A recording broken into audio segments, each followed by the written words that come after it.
Right, this is lecture 7 on calculus 2, and it's on tangent planes and tangent lines as well, which can also be used. Right, first off the definition. Now I did this last night, so I'm going to see if I can remember it. Right, if f of, I'll change that to f of x, y, because I changed everything, is a level curve, then the tangent plane to the curve at the point ABC is, now we have x, y, z. Now the reason this was x, y is because you can have it, if you had just x, y instead of x, y, z, then it would be a tangent line, so it works exactly the same, and that would just be AB. So we have x, y, z minus ABC, the dot product of grad f at ABC. Because I like to remember it a bit differently.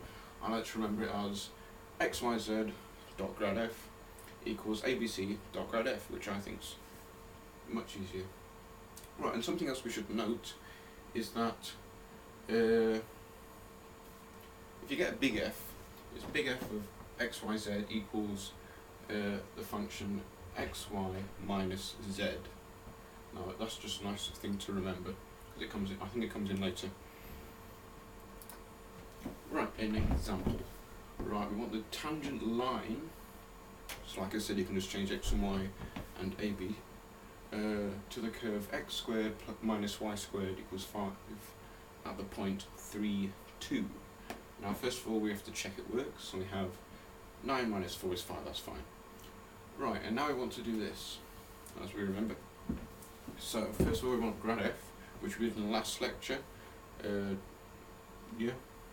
So we find the derivative of this, of x squared minus y squared, and we just leave the 5 at the end. So we get 2x and minus 2y. Or we should. Let's hope. There we go.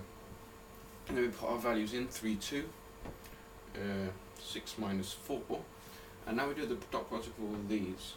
So we'll have x times 6 minus 4y, 6x minus 4y equals, and we've got a here which is 18, 3 times 2 minus 8, which is 10.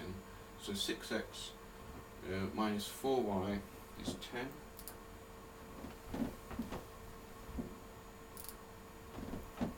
And then we just we move the 6 over, and because we've got a minus here, I've just multiplied everything by minus, and we divide by 4, so you get, this is your final equation for the tangent line to the curve at the point 3, 2. This is your answer.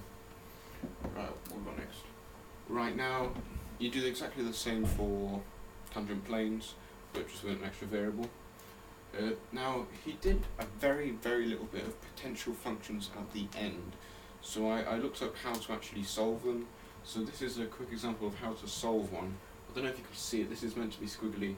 I've just copied this off a website which was, I think, Paul's Math Notes, I think it was called, because he didn't actually teach us it, but I think it might come up in the exam. So right, we have a function, a gradient, a direction f of 2x cubed y to the 4 plus x in the I direction plus 2x to the 4 y to the cube plus y in the j direction.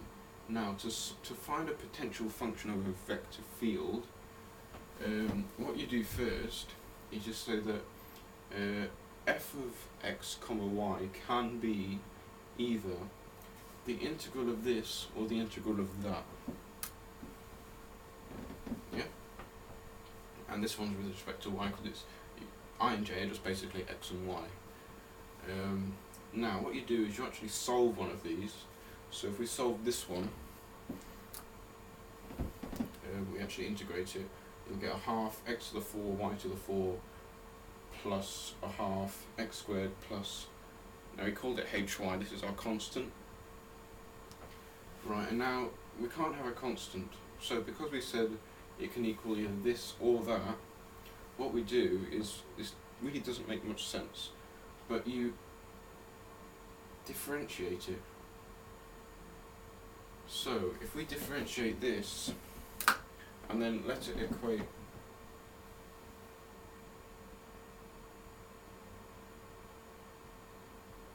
we differentiate this and let it equate this up here, because it can be this or that.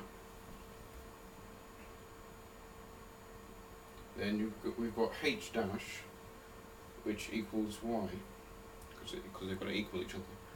And I don't know what happened here, because the x has disappeared.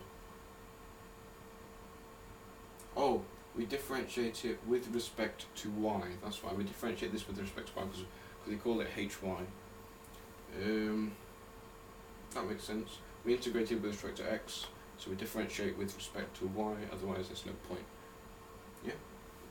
Like I said, he didn't actually teach us this in the lecture, so you don't actually have to watch this if you don't want. So we've got h dash y equals y, so to find h, so we just integrate, and we integrate y, which gives us a half y squared, plus c, and then we can move this into here to give you the final equations. This is split here. F of xy equals a half x to the 4, y to the 4, plus a half x squared, plus half y squared, plus c. And that is a potential function of a vector field. Now I would just try and remember the method as I went through it then. I can't really think of a method because it doesn't really make much sense. But you can see how it's done. And like I've been saying a couple of times, he didn't teach us this in the lecture, but he did mention potential functions of a vector field. So I took it on myself to try and find a way to do it.